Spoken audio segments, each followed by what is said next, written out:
Assalamualaikum warahmatullahi wabarakatuh. Kami dari kelompok 8 yang beranggotakan saya sendiri, Dianriska Ramadanti Fatoni, dengan NIM 2017-310535, kemudian Fajar Hertias Putri dengan NIM 2017-310548, kemudian Anki Audria Pertiwi dengan NIM 2017-310553, dan yang terakhir Tengku Dewi Ramadhani dengan NIM 2017-310589 akan mempresentasikan tentang pasar sekuritas yang efisien. Yang pertama, saya akan menjelaskan tentang model biaya modal. Model penentuan harga aset modal, terdapat hubungan antara harga pasar sekuritas yang efisien atau resiko dengan tingkat pengembalian yang diharapkan atas sekuritas tersebut. Dalam hal ini, kita dapat menggunakan CAPM atau Capital Asset Pricing Model. Terdapat 3 kegunaan utama dari formula tersebut. Yang pertama, secara jelas menjelaskan bagaimana harga saham bergantung pada harapan investor tentang harga saham dan dividen di masa depan. Kemudian, dengan kembali pada pandangan ex post dari return, CAPM menyediakan sebuah cara untuk memisahkan return yang telah direalisasi pada sebuah saham menjadi komponen yang diharapkan atau tidak diharapkan. Kemudian yang terakhir, model pasar menyediakan sebuah cara yang sesuai untuk memperkirakan beta saham sebagai ukuran risiko yang penting bagi investor. Rumus yang pertama, kita membutuhkan beberapa persiapan. Tentunya RJT, tingkat pengembalian bersih atas saham perusahaan C untuk periode waktu T sebagai berikut, di mana PJT adalah harga pasar saham perusahaan C pada akhir periode T. DJT adalah dividen yang dibayarkan oleh perusahaan J selama periode T. Kemudian PJT dikurangi dengan 1 adalah harga pasar saham perusahaan C pada awal periode J. Kemudian return secara sederhana dapat menggunakan net of return dan gross rate of return. Setelah itu, kita dapat pula menggunakan return dalam proses ex post atau ex ante. Posisi ex post yaitu kita berada pada posisi di akhir periode T, dan untuk menghitung return sebenarnya direalisasi selama periode tersebut. Posisi ex ante yaitu berada pada posisi di awal periode T dan membuat ekspektasi atas return untuk periode T. Kemudian bertindak seakan kontrak akan terjadi di masa depan. Yang kedua, yaitu hasil yang diharapkan untuk periode T didasarkan pada harga yang diharapkan pada periode akhir, ditambah dengan dividen yang diharapkan selama periode tersebut, kemudian dibagi dengan harga saat ini. Rumus ini mencerminkan efisiensi pasar sekuritas, yang artinya harga yang diharapkan sepenuhnya mencerminkan semua informasi yang tersedia untuk umum pada periode waktu T dikurangi dengan 1. Yang ketiga, sekarang mempertimbangkan ekonomi dengan jumlah investor dan menghindari risiko. Asumsikan pada aset bebas dari risiko dalam perekonomian dengan cara return RF untuk periode T. Asumsikan juga bahwa pasar sekuritas efisiensi dan biaya transaksi 0 dengan rumus bagi berikut. Kedua, yaitu hasil yang diharapkan untuk periode T didasarkan pada harga yang diharapkan pada periode akhir, ditambah dengan dividen yang diharapkan selama periode tersebut, kemudian dibagi dengan harga saat ini. Rumus ini mencerminkan efisiensi pasar sekuritas, yang artinya harga yang diharapkan sepenuhnya mencerminkan semua informasi yang tersedia untuk umum pada periode waktu T dikurangi dengan 1. Ketiga, sekarang mempertimbangkan ekonomi dengan jumlah investor dan menghindari risiko. Asumsikan pada aset bebas dari risiko dalam perekonomian dengan cara return RF untuk periode T. Asumsikan juga bahwa pasar sekuritas efisiensi dan biaya transaksi 0 dengan rumus bagi berikut. Artinya, hasil yang diharapkan untuk periode T didasarkan pada harga yang diharapkan di akhir periode ditambah dengan dividen yang diharapkan selama periode tersebut dan dibagi dengan harga saat ini. Yang keempat, Kembali ke expose, CAPM memberikan cara untuk memisahkan laba terrealisasi dengan rumus sebagai berikut. Versi CAPM ini disebut dengan model pasar. Ini menjelaskan realisasi pengembalian RJT atas saham perusahaan dengan menguranginya menjadi pengembalian yang diharapkan awal periode dan pengembalian tak terduga. Kemudian kritik terhadap model penetapan harga aset modal. Yang pertama, CAPM mengasumsikan ekspektasi rasional yang artinya investor diasumsikan mengetahui beta saham yang dapat dianggap sebagai parameter keputusan dasar yang tidak diketahui. Kemudian yang kedua, CAPM tidak mempertimbangkan bahwa pasar sekuritas mungkin berisi investor rasional dengan tingkat kecanggihan yang berbeda. Yang ketiga, CAPM mengasumsikan bahwa biaya transaksi untuk membeli dan menjual sekuritas adalah nol. Sekian dari saya, akan dilanjutkan oleh rekan saya. Terima kasih. Baik, selanjutnya di sini saya akan menjelaskan tentang model of cost of capital. Jadi pada 45.2 ini untuk referensi selanjutnya kami sekarang mempertimbangkan beberapa asumsi yang mendasari CAPM. Hal ini penting untuk dipertimbangkan di sini karena CAPM adalah contoh dari jenis model ekonomi matematika yang telah menerima kritik keras karena gagal memprediksi kesalahan harga saham dan kehancuran pasar pada tahun 2007 sampai 2008. Berikutnya yang dijelaskan dalam bagian 1.3 tentang pertimbangan atas asumsi ini akan membantu kita untuk lebih memahami kritik tersebut. Dan selanjutnya adalah yang pertama, CAPM mengasumsikan ekspektasi rasional. Artinya investor diasumsikan mengetahui beta saham yang dapat dianggap sebagai parameter keputusan dasar yang tidak diketahui. Yang kedua, CAPM tidak mempertimbangkan bahwa pasar sekuritas dapat berisi investor rasional dengan tingkat kecanggihan yang berbeda. Yang ketiga, sebagaimana disebutkan, CAPM mengasumsikan bahwa biaya transaksi pembelian dan penjualan sekuritas adalah nol. Artinya ini mengasumsikan pasar likuid sempurna. Selanjutnya adalah 4.6 asimetri informasi. 4.6.1 pandangan lebih dekat pada asimetri informasi. Di bagian ini kita melihat lebih dekat pada pengertian informasi yang tersedia untuk umum dalam definisi pasar sekuritas yang efisien. Hal ini secara langsung mengarah pada apa yang tidak diragukan lagi merupakan konsep terpenting dari teori akuntansi keuangan asimetri informasi.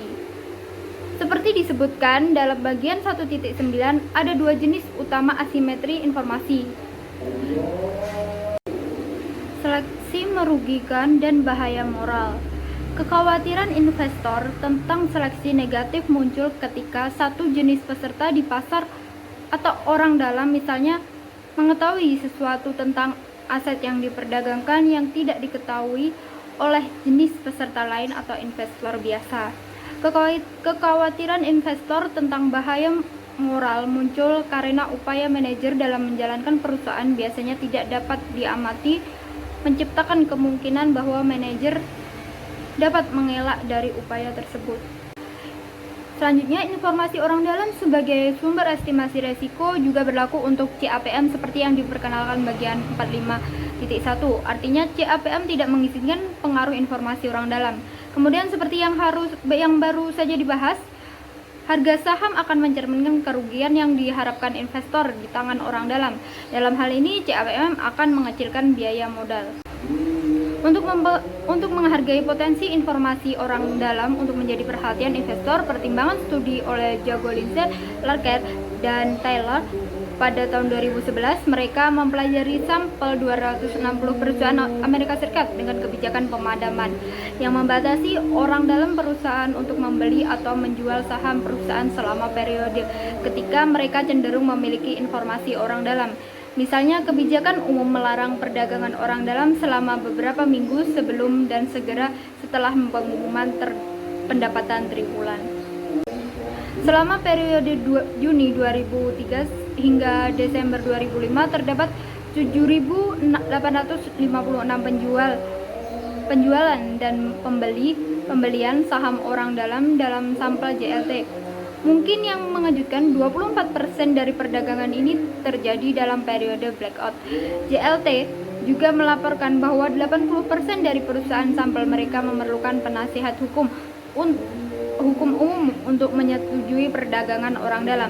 Agaknya ini untuk melindungi orang dalam dan perusahaan dari kemungkinan konsekuensi pelanggaran peraturan perdagangan orang dalam yang dapat menghukum orang dalam yang memanfaatkan informasi non-publik untuk mendapatkan keuntungan perdagangan. Terima kasih atas kesempatannya. Saya Anke Audria Pertiwi dengan NIM 2017-310553 akan melanjutkan presentasi dari rekan saya, yaitu yang sekarang nilai fundamental. Pada bagian ini, kami membahas perbedaan antara harga pasar yang efisien dari suatu saham dan nilai fundamentalnya. Nilai fundamental dari sebuah saham adalah nilai yang akan dimilikinya di pasar yang efisien jika tidak ada informasi orang dalam.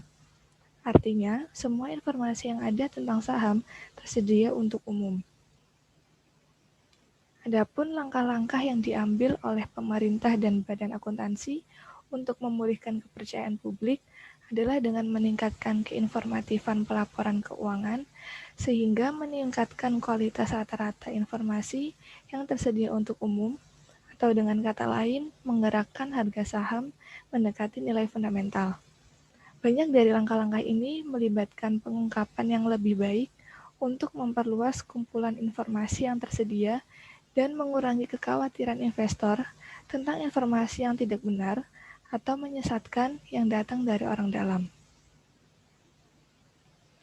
Dengan demikian, kita dapat menganggap pelaporan keuangan sebagai alat untuk meningkatkan kualitas rata-rata informasi yang tersedia untuk umum, sehingga dapat mengurangi kekhawatiran investor tentang seleksi yang merugikan dan risiko estimasi yang dihasilkannya. Ini meningkatkan kerja pasar sekuritas dan mengurangi ketidaklengkapan, sehingga menguntungkan investor biasa. Selanjutnya ada diagram seperti ini. Untuk lingkaran luar itu ada fundamental value of firm, yaitu lingkaran luar dari gambar tersebut menggambarkan nilai fundamental perusahaan. Untuk lingkaran dalam ada efficient market price of firm, yaitu lingkaran dalam menggambarkan informasi yang mendasari harga pasar yang efisien dari saham tersebut. Semuanya merupakan informasi yang tersedia untuk umum. Nah, untuk di antara lingkaran dalam dan lingkaran luar itu ada role of financial reporting, menggambarkan peran pelaporan keuangan. Lingkaran dalam tidak dapat sepenuhnya mencapai lingkaran luar dikarenakan biaya untuk menghilangkan semua informasi di dalam akan sangat besar. Jika perbaikan dalam laporan keuangan meningkatkan stok informasi yang tersedia untuk umum atau meningkatkan kepercayaan investor terhadap informasi tersebut, maka bisa dikatakan bahwa pasar bekerja dengan baik. Selanjutnya ada nilai fundamental. Untuk penelitian Mafed 2012 mendukung argumen bahwa pelaporan keuangan yang lebih berkualitas dapat menguntungkan para investor. Mafed membedakan antara investor biasa dan investor canggih, di mana investor canggih adalah investor dengan keahlian dan sumber daya yang memadai untuk mengembangkan informasi pribadi mereka sendiri tentang kinerja perusahaan di masa depan yang lebih unggul daripada investor biasa. Hal ini menunjukkan bahwa investor yang canggih dapat mengembangkan keunggulan informasi dibandingkan dengan investor biasa dengan mengembangkan informasi pribadinya sendiri. Dan bahwa keunggulan informasi ini semakin besar atau semakin rendah jumlah informasi publik yang diperoleh perusahaan di dalam laporan keuangannya. Dengan mengorbankan investor biasa, karena harga sahamnya itu sudah naik pada saat informasi orang dalam dari investor canggih diketahui publik, maka pasar sekuritas akan bekerja lebih baik. dan investor biasa akan diuntungkan dengan pelaporan yang lebih berkualitas. Nah, untuk yang terakhir ada rangkuman dari information asymmetry, yaitu dalam kondisi ideal, nilai pasar perusahaan sepenuhnya mencerminkan semua informasi, tanpa pengurangan karena adanya risiko estimasi. Kemudian nilai pasar sepenuhnya mencerminkan semua informasi yang tersedia untuk umum, jika pasar sekuritas semi kuat atau efisien. Karakteristik nilai pasar yang mencerminkan sepenuhnya ini termasuk penurunan karena risiko estimasi tidak dapat didiversifikasi. Terima kasih. Selanjutnya akan dijelaskan oleh rekan saya. Terima kasih atas kesempatannya. Nama saya Tengku Dewi Ramadhani. Dengan NIM 2017-310589 akan melanjutkan presentasi dari rekan saya. Selanjutnya adalah pentingnya sosial efek pasar yang bekerja dengan baik. Pasar sekuritas adalah kendaraan utama di mana modal berada dibesarkan dan dialokasikan untuk kebutuhan investasi yang bersaing. Akibatnya, secara sosial diinginkan bahwa pasar-pasar ini bekerja dengan baik, yaitu jika harga saham mendekati nilai fundamental. Pasar akan bekerja dengan baik sejauh investor mempercayai manajer dan orang dalam lainnya, yaitu jika kekhawatiran mereka tentang seleksi yang merugikan dikendalikan. Selanjutnya, harga sekuritas tidak sepenuhnya mencerminkan nilai fundamental. Di adanya informasi orang dalam, investor biasanya akan menyadari risiko estimasi akibat seleksi yang merugikan dan perdagangan orang dalam. Bukti empiris tentang pentingnya pasar yang bekerja dengan baik untuk efisiensi alokasi modal disediakan oleh Wulger pada tahun 2000. Dia memperkirakan efisiensi modal alokasi untuk 65 negara selama tahun 1963 sampai 1995.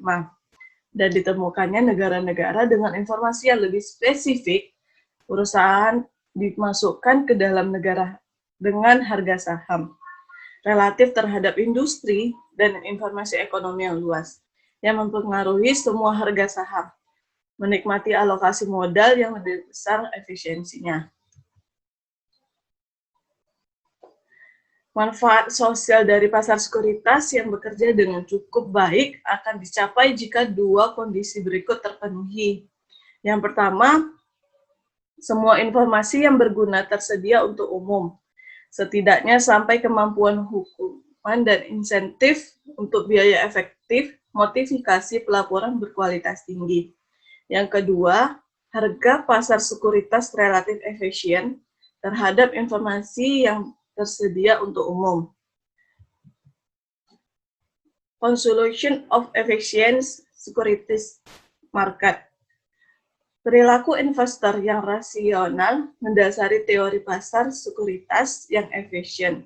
Namun, itu benar tidak perlu semua investor bereaksi terhadap informasi dengan cara yang sama. Yang dibutuhkan adalah bahwa perbedaan individu meniadakan sedemikian rupa sehingga harga sekuritas mencerminkan publik dengan benar informasi yang tersedia. Demikian model investor yang rasional. Dan sekuritas yang efisien dengan harga pasar yang dihasilkan tidak selalu mewakili perilaku investor, biasanya bahwa individu tertentu. Sekian dari kelompok kami, kurang lebihnya mohon maaf. Wassalamualaikum warahmatullahi wabarakatuh.